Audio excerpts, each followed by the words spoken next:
এদিকে অভিষেক বন্দ্যোপাধ্যায়ের দুটি বাড়ির অবৈধ অংশ ভাঙার নির্দেশ কলকাতা পুরসভার। শান্তিনিকেতন আর কালীঘাটের বাড়িতে অবৈধ অংশ অভিষেক নিজে না ভাঙলে পুরসভাই অবৈধ অংশ ভাঙবে। সব মিলিয়ে অভিষেকের 21টি সম্পত্তির তথ্য তালাশ করেছে কলকাতা পুরসভা।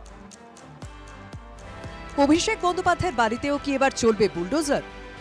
তৃণমূলের সাম্রাজ্যের পতন হতেই সেই দলের তথাকথিত যুবরাজের প্রাসাদে গেল নোটিশ।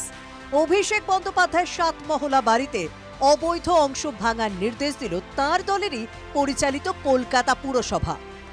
হরিশ মুখার্জি রোডে শান্তিনিকেতন ও কালীঘাটের বাড়িতে অবৈধ অংশ অভিষেক নিজে না ভাঙলে সেই সব ভেঙে দেবে পুরসভায়। 188 এ ঠিকানার শান্তিনিকেতনে লিপস অ্যান্ড বাউন্সের নামে নোটিশ পাঠানো হয়েছে। এবার খোদ অভিষেক বন্দ্যোপাধ্যায়ের বাড়িতেই পড়ল কলকাতা পুরসভার নোটিশ। একই সঙ্গে তার যে অফিস অর্থাৎ কালীঘাট রোডের বাড়িতেও নোটিশ দেওয়া হয়েছে।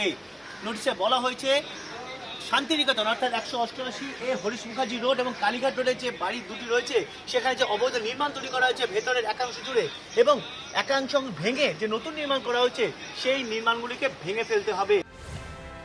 এর পাশাপাশি অভিষেকের বাড়িতে যে লিফট এসকালেটর রয়েছে সেই সব বসাতে অনুমতি নেওয়া হয়েছিল কিনা জানাতে হবে তাও।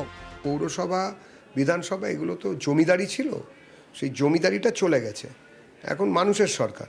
তো মানুষ জানতে চাইবে না যে কারা এগুলো করেছে, কেন করেছে, রাতারাতি কি করে ওইসব বাড়িতে এসকালেটর, কোটি টাকার ঝাড়বাতি এইসব কি করে বসেছে সেগুলো তো জানাতে হবে। গোহারা হেরে রাজপাট যেতেই শান্তিনিকেতন ও ক্যামাক স্ট্রিট থেকে সরেছে পুলিশি ঘেরাটো। অভিষেকের জাগ দেখানো নিরাপত্তার ঠেলায় অতিষ্ঠ এলাকাবাসী হাঁপ ছেড়ে বেঁচেছেন। সরকার তো কোনো বেআইনি জিনিসকে বরদাস্ত করবে না। এই সরকার এতদিন ধরে যারা নিজেদেরকে পৈতৃক সম্পত্তি ভাবত পুরো পশ্চিমবাংলাটাকে, মুখ্যমন্ত্রী সেটা হতে দেবেন না। আর এবার শান্তিনিকেতনের মালিকের মনে আরো অশান্তি বাড়ালো কলকাতা পুরসভা। তবে এখানেই শেষ নয়, সব মিলিয়ে অভিষেকের 21টি সম্পত্তির তথ্য তালাশ করেছে কলকাতা পুরসভা। এটা শুরু হয়েছে মাত্র, যাদেরকে আপনার হাইলাইট করেছিলেন তাদের সম্বন্ধে লোকে জানে, কিন্তু এরকম বহু লোক আছে যারা সরকারি সম্পত্তি, সাধারণ মানুষের সম্পত্তি লুট করে কোটি কোটি টাকা কামিয়ে বাড়ি গাড়ি করেছে। রাজ্যে পালা বদলের পর এবার যে নিয়মকে বুড়ো আঙুল দেখানোর দিন শেষ তা এই সব পদক্ষেপেই স্পষ্ট। সায়ন্ত ভট্টাচার্যের রিপোর্ট, TV9 বাংলা।